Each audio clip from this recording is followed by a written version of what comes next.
Hi guys, kamusta na kayong lahat? So welcome back to my YouTube channel, Annalyn Tapa. So kung bago na kayo guys sa aking YouTube channel, ako nga pala si Annalyn Tapa. Welcome kayong lahat. At kung hindi pa kayo nakapag-subscribe, i-click nyo lang ang subscribe button sa baba at pakiclick nyo na rin ang bell notification para ma-notify kayo sa lahat ng mga videos na i-upload ko. Nag-upload ako guys ng mga video tips, video tutorial nang sa ganun ay may share ko ang kaalaman ko sa kapwa ko YouTubers, lalong-lalo na sa mga new YouTubers na nagsisimula pa lang gumawa ng kanilang channel. Yung nakasama ko sa work, sabi niya, alam mo Ana, may vlog ako, so i-subscribe mo yung aking YouTube channel. Natuwa ako.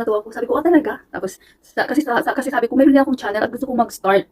Pero, ginawa ko yung channel ko na yun, 10 years ago, pero hindi ako nag-upload. So, paano ba? Patingnan ng channel mo. Then, nung chinya ko yung channel niya, at na-miss ako kasi, nakikita ko siya nagsasalita, nag-vlog, at meron na siyang mga followers, may mga nag-iwan na ng mga comments doon sa kanyang comment section. Then, doon ako na-encourage guys na mag-start. Sabi ko, mag-start na talaga ako. Bahala na mag-start ako kasi kung kaya niya, kaya ko rin. So, ang ginawa ko, kung ano lang yung maisip ko guys na content. Halimbawa pag nagluluto ako, binibidyo ko yun, nag-cooking tutorial ako. Tapos hindi pa ako marunong mag-edit nun, as in, hindi ko pa alam. Pero porsigido talaga ako na mag-start kasi parang nakakuha rin ako ng ideas doon sa friend ko. At sabi ko kung kaya niya nga, kaya ko rin. So,